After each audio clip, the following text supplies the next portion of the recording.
I notice some people open your eyes and see what's happening.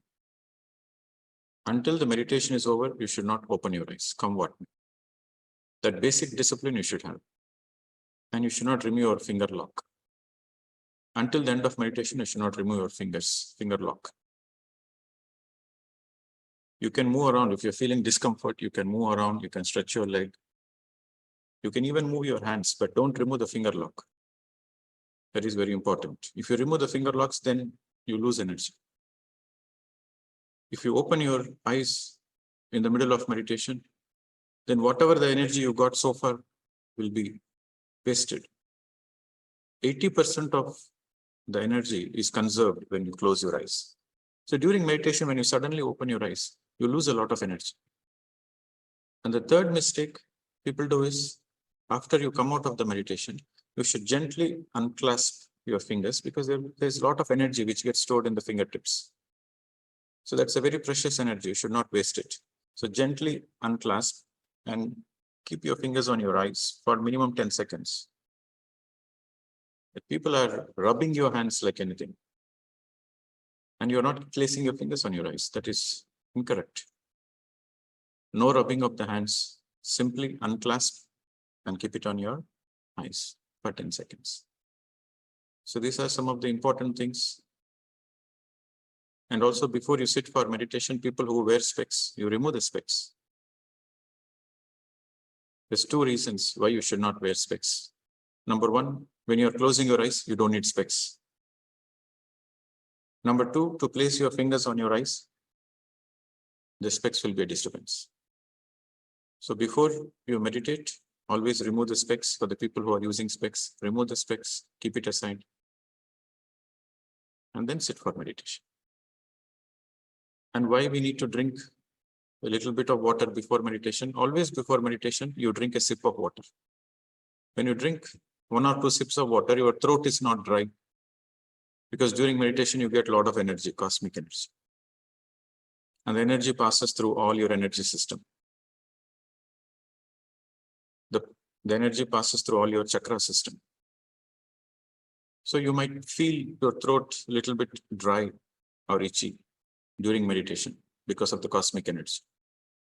So that's why it's important you drink a sip or two sips of water before meditation and plenty of water after meditation. Immediately, the moment you open your eyes, you drink water immediately, plenty of water.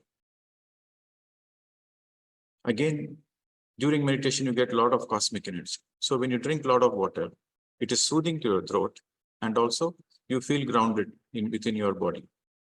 So that's why it is important you drink a lot of water. And why we need to sit in a dark room? Because it is conducive. When you are closing your eyes, your attention, your awareness is going within. So it helps when you darken the room, it helps. When you have nice fragrance, it helps. Before you sit for meditation, you should always clean the room. Just give a quick sweep. It takes hardly 2-3 minutes to sweep the room to make sure the place you are sitting is clean, so that the ambience, the aura is clean. And always it is better before you sit for group meditations, intense meditations, take a shower. Take a shower, wear a new set of clothes so that your aura is vibrant and it helps you to go deep into meditation. As such, you can meditate anytime, any place, any situation. But these are the things which helps you to go deep into meditation. So it's very important. And once you start meditating, the most important thing is you should let go of all the expectations. You should surrender to your breath. Your mind should surrender to your breath. Expectations comes from the mind. So when you let go of the expectations, then the mind gets empty very naturally. So you have to understand this important point. You cannot empty the mind. You cannot empty the mind. When your awareness is on the breath, the mind naturally gets empty. If you are trying to empty the mind, that means you are using the mind. Anything you do, you are using your mind. So by using the mind, you cannot empty the mind. It's a very simple logic. By using the mind, while you're using the mind, you cannot empty the mind. So that's why in meditation, in Anapanasati meditation, we go beyond the mind. How we go beyond the mind? We are least bothered about the mind. We don't fight with our mind. What is mind? Mind is nothing but the bundle of thoughts. So we don't fight with the thoughts. We don't go behind the thoughts. We simply put our attention, we divert our awareness and attention to our breath. Because breath is happening. From the time you are born, you inhale your first breath. The moment it is time to vacate the body, it's time to leave the planet Earth, you exhale the last breath. So from the first breath to the last breath, it is automatic. You are not breathing, the breath is happening. And the breath is happening in the present moment, always in the present moment. So when you put your focus on the breath, you are totally in the present moment. When you are totally in the present moment, then the mind ceases to exist. And also breath doesn't have any shape. Breath doesn't have any form. Mind needs something to fix on it. Mind needs a pointer. Mind needs an image to fix on it. But breath is formless. Breath doesn't have any shape. And breath doesn't stay in one point. It is moving, flowing. So when you put your awareness on your natural breath, mind doesn't have anything to hold on it. It is bound to become empty. So this is the science behind meditation, my dear friends. You have to follow your breath. Just a pure awareness. You're closing your eyes, you feel the breath is going in, you watch, you witness. You should be in a witness state. In the beginning of meditation, you might use a little bit of mind to focus on the breath. That is perfectly fine. In the beginning of meditation, focusing on your breath also takes a little bit of mind. That is okay. The more you focus on the mind, the more you focus on the breath, because breath doesn't have the shape, breath doesn't have a form, and breath is happening in the present moment. Naturally, the mind becomes empty. So the witnessing starts happening. Witnessing is the quality of your soul. It's not the quality of your mind. So when you're witnessing the breath, your soul is fully aware in the present moment. Then the mind has no place. So the mind naturally becomes empty. So the most important point to understand is you cannot empty the mind. The mind naturally becomes empty when you have no expectations and when you are totally with your breath. That is the science of meditation. No expectations whatsoever. You simply close your eyes. Don't expect that you need to empty the mind. You need to have the third eye. You need to understand about your life. You need to see your past lives. No expectations. You just simply close your eyes and observe the breath. First, you have to sit for meditation. You sit for meditation. You close your eyes and observe the breath. Then naturally mind becomes empty. There are few stages in the meditation process. The first stage is sitting for meditation. In the first stage, the beginner stage, mind is very agitated, but you are least bothered. You simply sit for meditation. You sit, clasp your hands, close your eyes, make an attempt to observe your breath. So fundamentally, meditation is not happening, but you are sitting for meditation. That is the first stage. When you sit for meditation, then you get into the second stage. In the first stage, meditation is not happening because there's a lot of thoughts. And you make attempts to come back to your breath. The only thing is you are sitting for meditation. You make sure that you are not opening the eyes. You make sure that your body is still.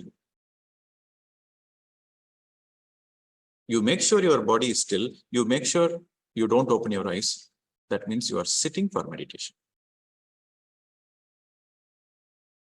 And then when you observe the breath, when you witness the breath, slowly, slowly, you are in meditation. That is the second stage. Slowly, your thoughts are reducing. The more you are with the breath, the more your thoughts are reducing. Little bit, your thoughts are reducing. So that stage is called you are sitting in meditation. The first stage is you are sitting for meditation. The second is you are sitting in meditation. Then the third stage, you do it very sincerely. You do it very seriously every day with regular practice. Then you go to the third stage. The third stage is you witness meditation. You celebrate meditation. You enjoy meditation. Meditation is with something which happens. So you are witnessing it. You are celebrating it. For the first time, you celebrate the no thought state, the blissful state.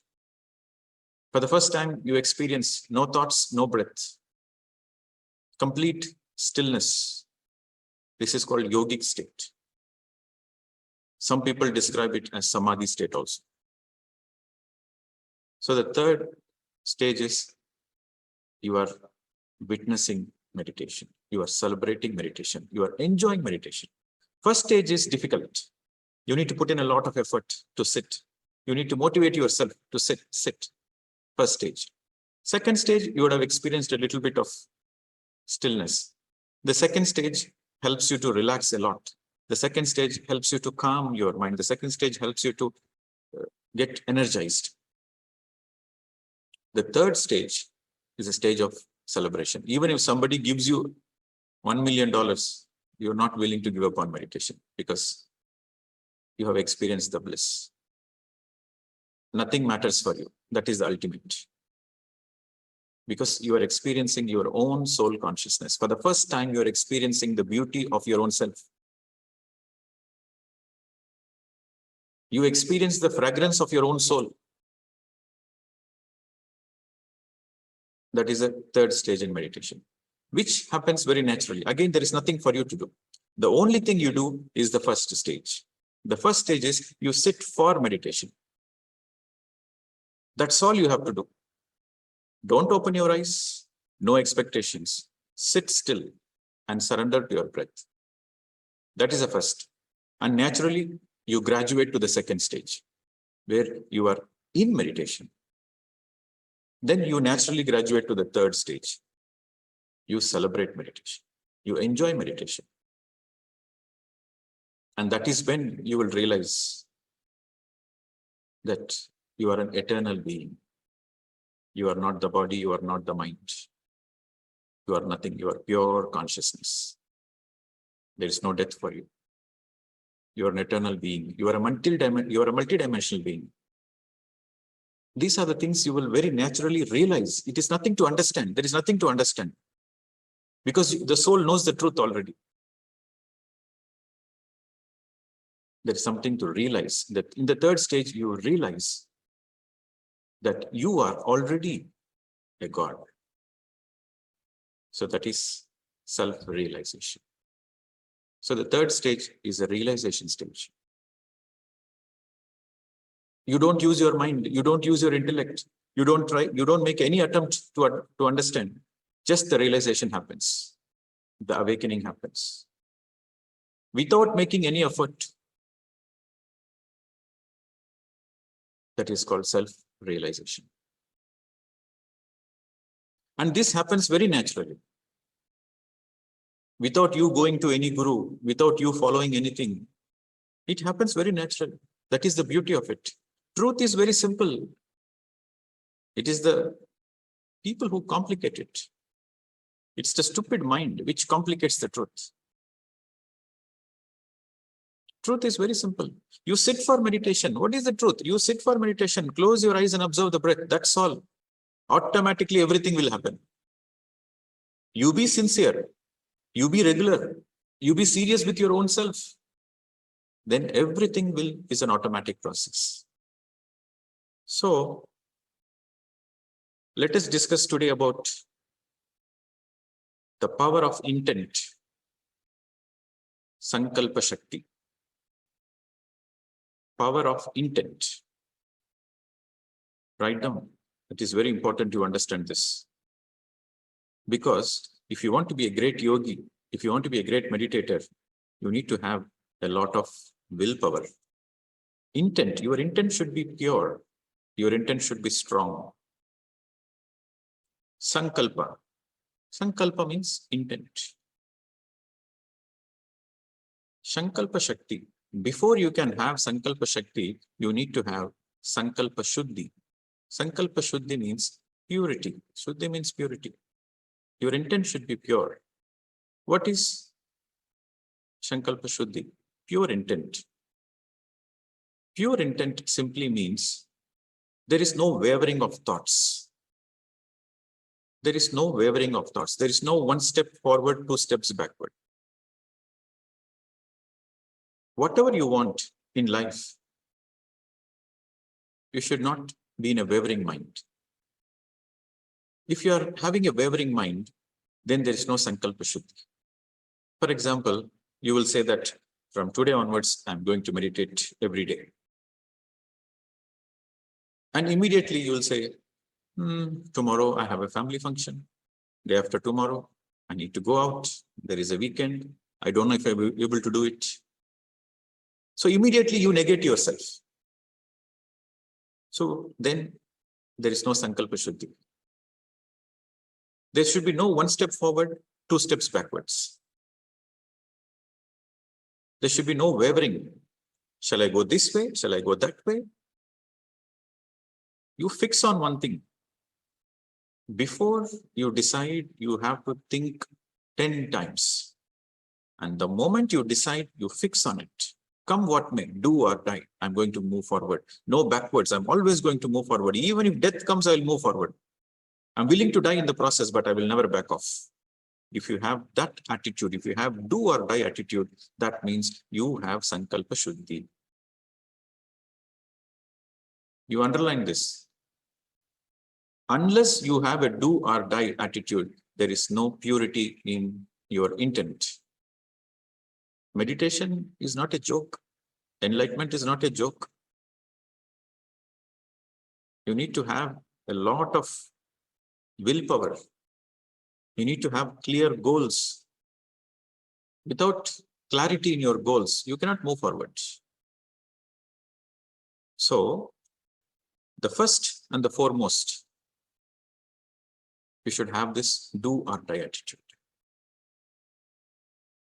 Second, no one step forward, no two steps backwards. Number two. And number three, whatever you want, there should be a certain purpose for it. What you want should benefit you and also should benefit others. If your thoughts are harming yourself, or if your thoughts are harming others, then again, there is no purity in the intent.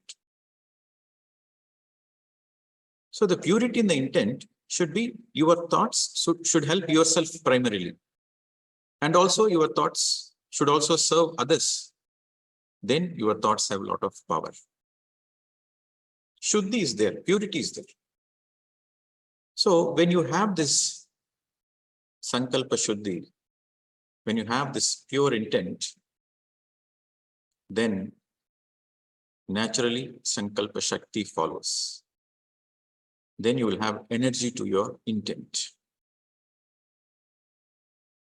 How can you increase your energy?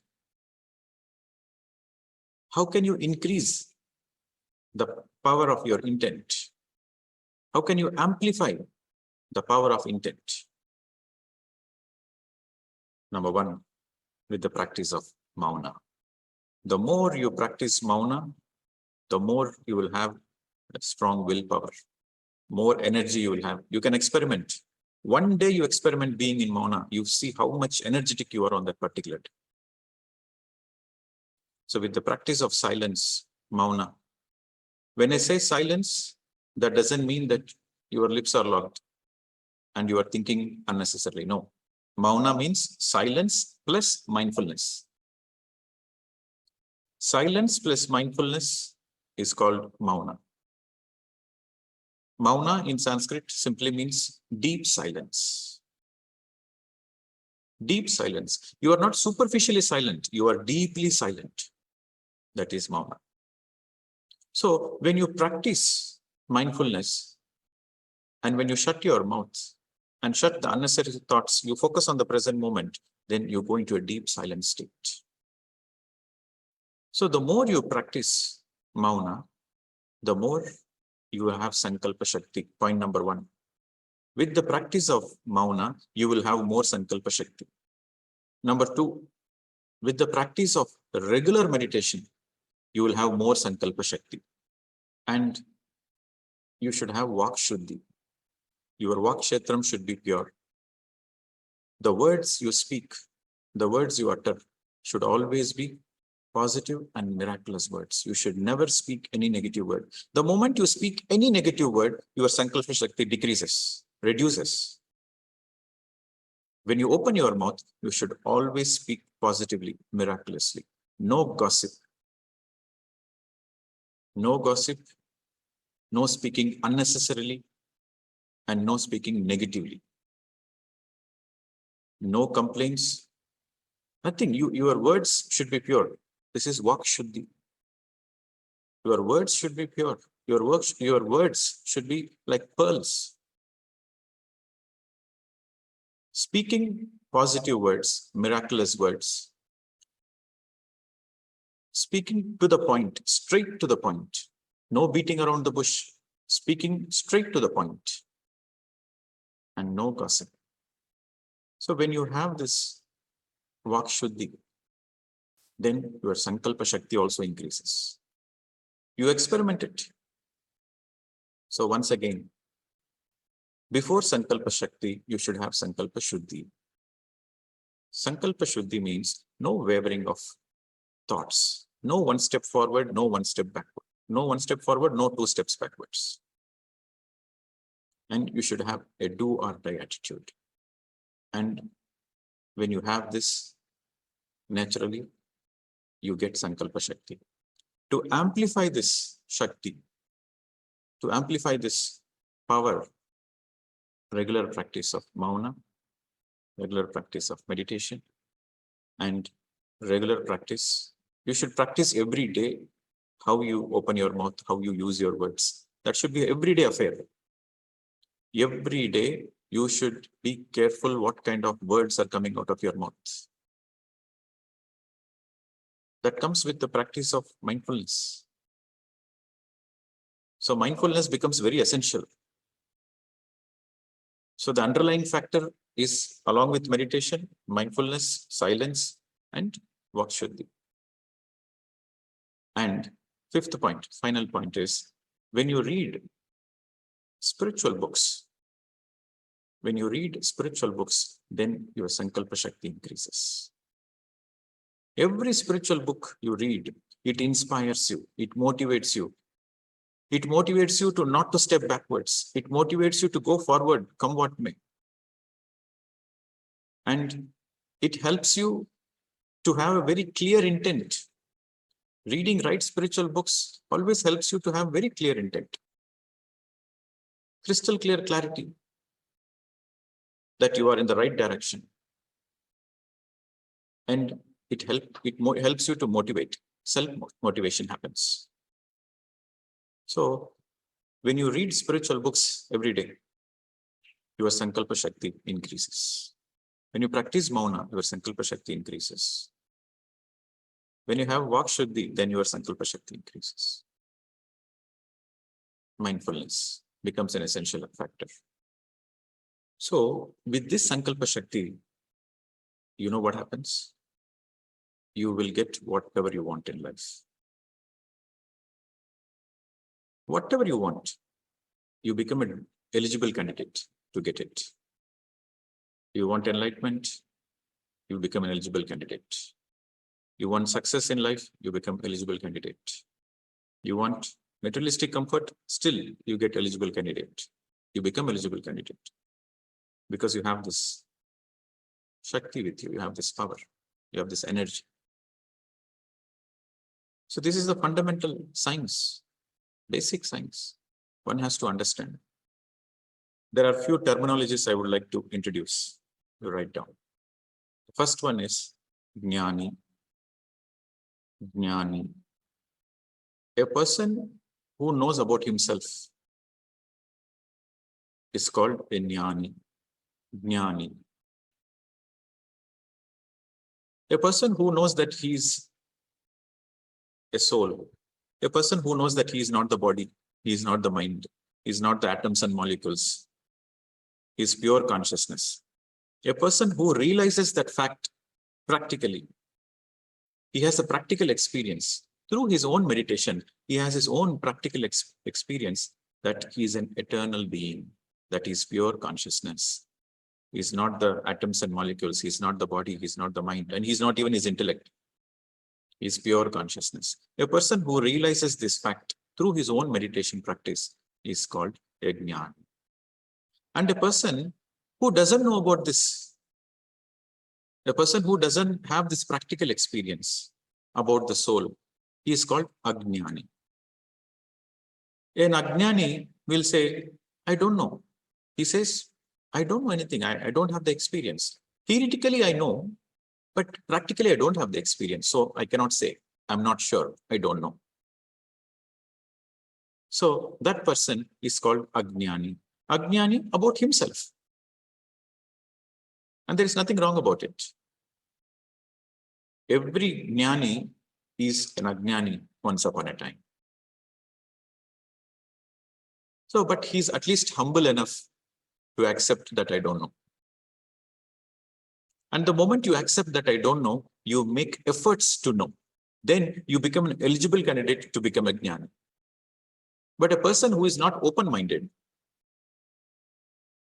and the person who has a lot of arrogance, and the person who is not open to learning, and when a person thinks he knows everything, and he says there is no death, there is no reincarnation, and I'm just the body, I'm not the soul. This lifetime is, that's it. What I see is what I believe. I don't believe life after death. So that person who speaks this language is called a viparita jnani, kujnani. A kujnani is a negative-minded person, an arrogant person.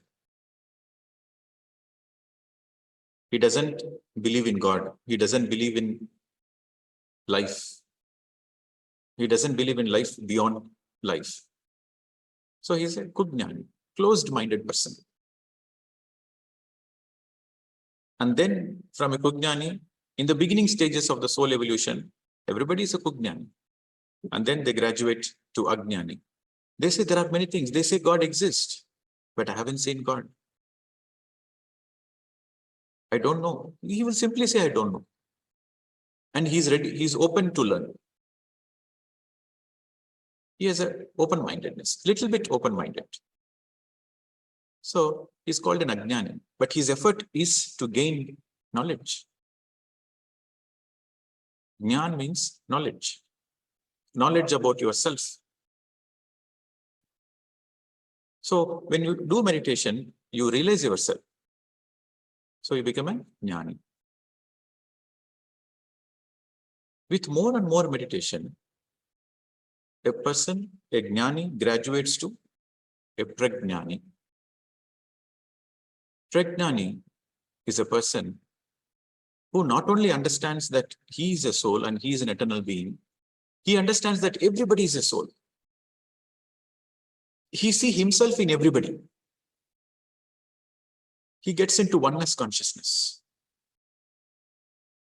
He will see himself in every living being. And that is when, for the first time, he will use the word Brahma. Aham Brahmasmi. I am that I am. I am everywhere. The essence of me is the essence of the whole creation. Aham Brahmasmi. Aham means the essence of me. Brahma is the essence of the creation. The essence of me is the essence of the creation. I am everywhere. He is called a prajnani. And how will he realize this fact? Through more and more meditation and through more and more service. A jnani will go through a self-realization. A prajnani will go through God realization. Aham Brahmasmi simply means God realization. A prajnani is a person who goes through God realization. He sees God in everything. He himself realizes that he is part of God. He's called a prajnani.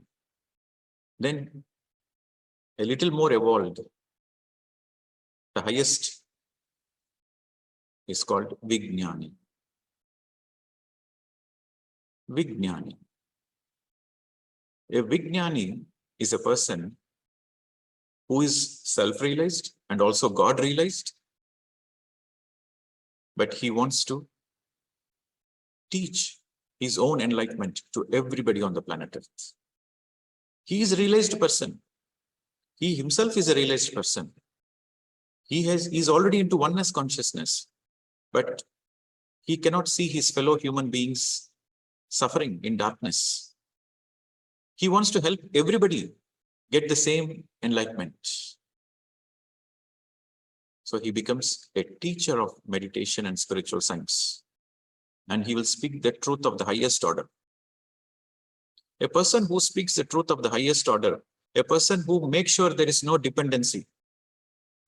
What is the truth of the highest order? Apo Deepo Bhava. You create your own reality. Only you can help yourself. Nobody can help you. Only you can help yourself. And you create your own reality. Nobody is there to blame. It is your own creation. Whatever you are, it is your own creation. You have created this. So he will speak the truth of the highest order, and there is no dependency. So when you get into the Vijnani stage, there is no dependency. The Guru will always make sure that everybody is a master by himself. The Guru will not have any dependency, no followers, no business of disciple, Guru disciple. Everybody is a master by themselves. He is not interested in how many followers he is having. He is not interested in how many YouTube views his speech is having, how many people like him, how much donations he is having. He is least bothered about it. He is not interested in name and fame. He is not interested in spiritual siddhis. He is not interested in the activating third eye business, Diksha business. He is not into all those things. He will only speak the truth of the highest order because he wants everybody to be enlightened. That person is a Vijnani. Like Jesus Christ, like Gautama Buddha, like Mahavir. These are the people who never create dependencies. Jesus Christ never created any dependencies. He said the kingdom of God is within. He always said the kingdom of God is within. Once Jesus Christ was walking and somebody asked, "Hey, who are you? People say you do great miracles."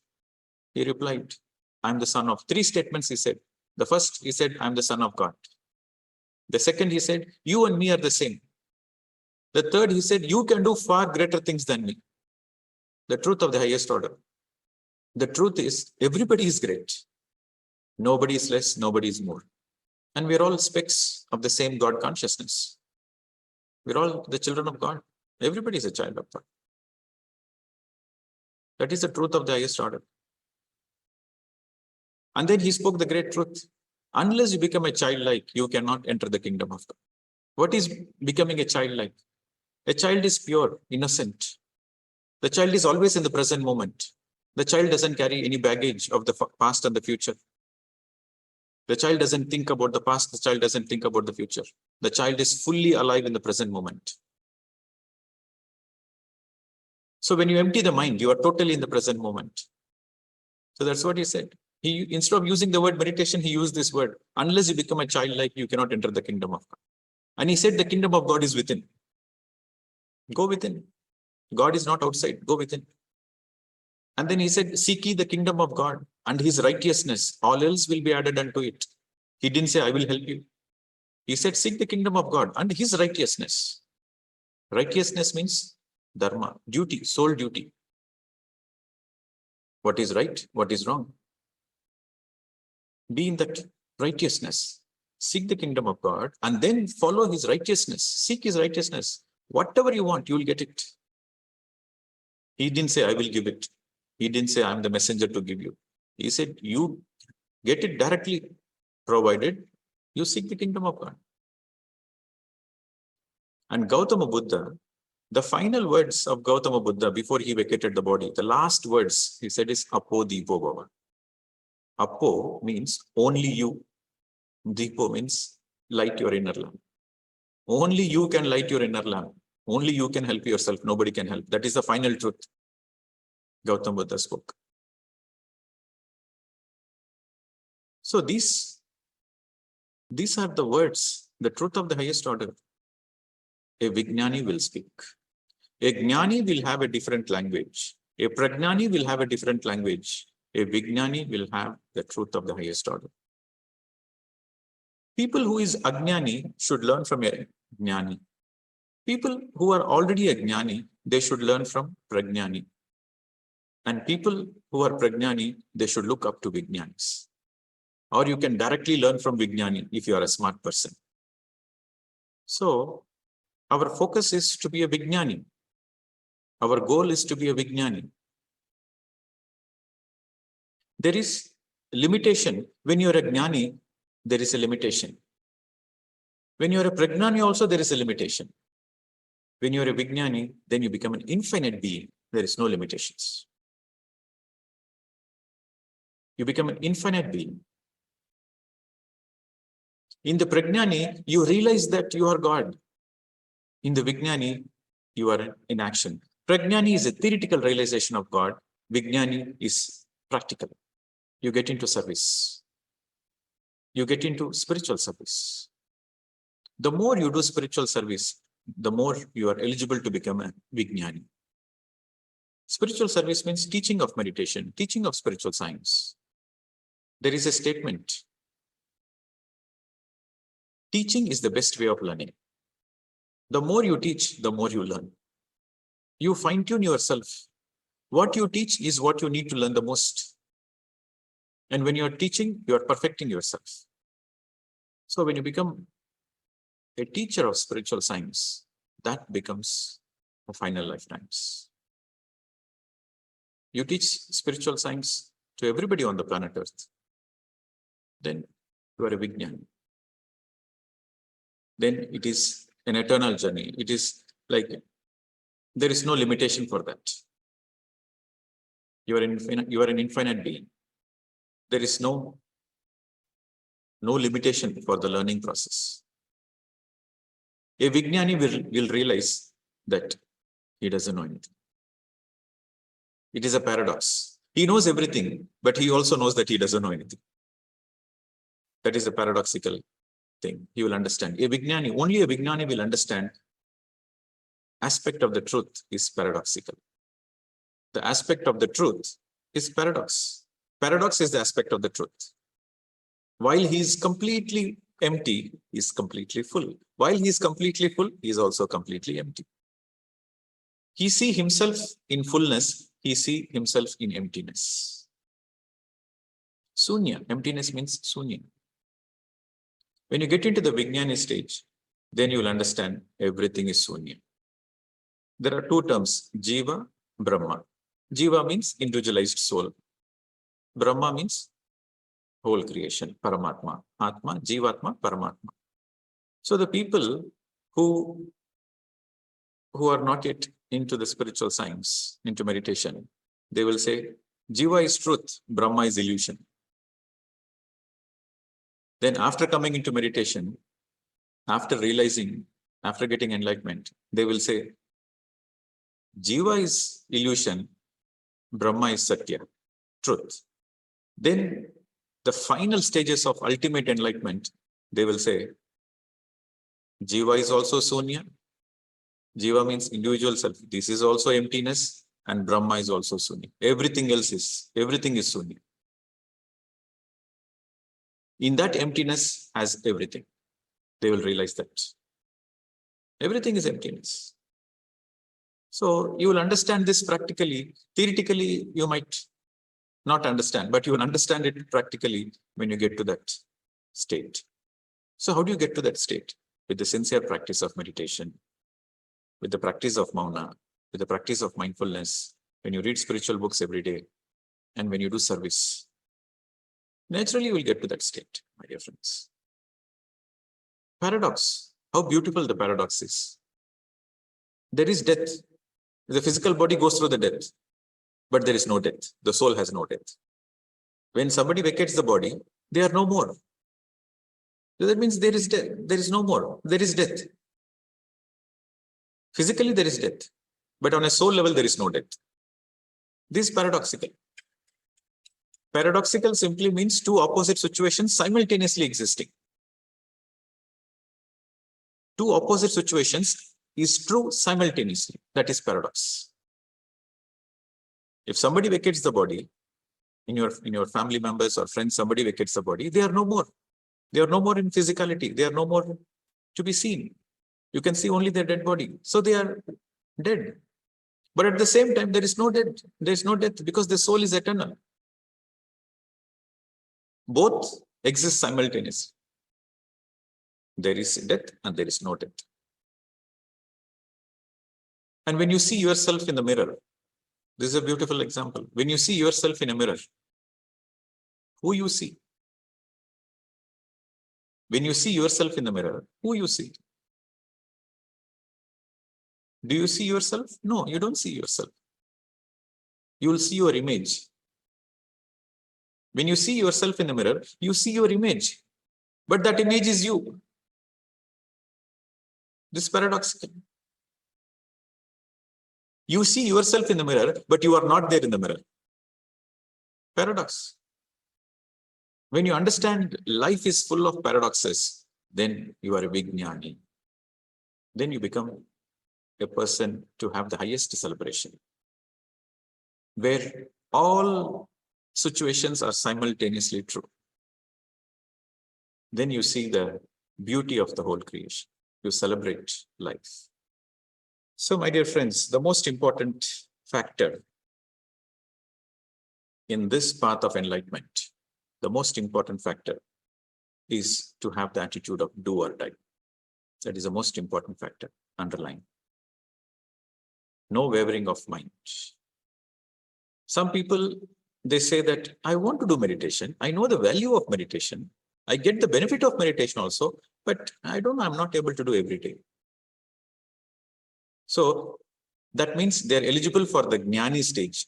Beyond that, they are stuck. They are not eligible for the prajnani and the big jnani. Because the laziness comes in. You should be aware of this laziness. You should be aware of your own laziness. You should be aware of your own arrogance, spiritual ego. You should be aware of that. When you think you know everything, that is called spiritual ego. When you're open-minded, you're always willing to learn, no matter what great master you are always willing to learn new things. You realize that you don't know anything, you are willing to learn. So that means you don't have spiritual ego. So you should be aware of your own laziness and you should be aware of your spiritual ego. Be open-minded, always be open-minded and have Sankalpa Shuddhi and amplify your Sankalpa Shakti. Then naturally you become an enlightened person, a person who can celebrate life, who can celebrate death, who can celebrate your own death, who can celebrate others' death, because there is no death. On this note, we'll conclude the today's session. It is very important we remind ourselves again and again, we remind ourselves that am I doing the right thing? Am I doing the right thing in my life? Am I in the right path? This is the very fundamental question you should ask yourself every day. Am I doing the right thing? Am I in the right path? When you ask this question, that question triggers you to get back into the right path. So when you realize that, okay, something is not right, then what should I do? I better do the things. I better do the things what is right for me. When you do the right things will happen. So the fundamental question you should ask is, am I following my own dharma? Am I in dharma or not? Am I doing the right things? What is the right thing? That means dharma. Dharmo rakshati rakshitaha. That statement you should always remember. Write it in bold letters and paste it on your wall. Dharmo rakshati rakshitaha. Dharma means duty, your sole duty.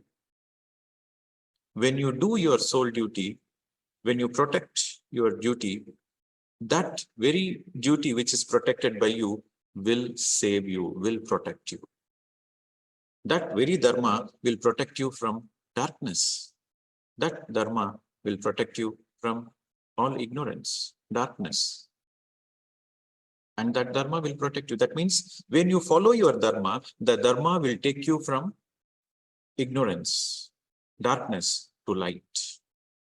If you follow your dharma will protect you. Dharma will take care of your own enlightenment. That is the meaning of it. The only thing you need to do is, am I following my dharma? That is the only question you should ask yourself every day. Am I following my dharma? Again, dharma has two things: swadharma, paradharma. Swadharma means duty towards myself. Today, did I meditate today? If you are meditating, that means you are in swadharma. Did I meditate today? Tick. Yes, I did my duty today. And paradharma. Did I take care of my family members? Did I take care of my loved ones? Did I take care of my community? Did I take care of the society? Did I take care of the planet Earth? So paradharma. Yes, both the ticks. Tick, tick. Okay. Today I did my dharma. Swadharma is meditation. Paradharma is taking care of your family and being in the middle path and also doing service. To be in the middle path, to take care of the family and also to do service to the whole of the humanity, the whole of the humankind, animal kind, bird kind.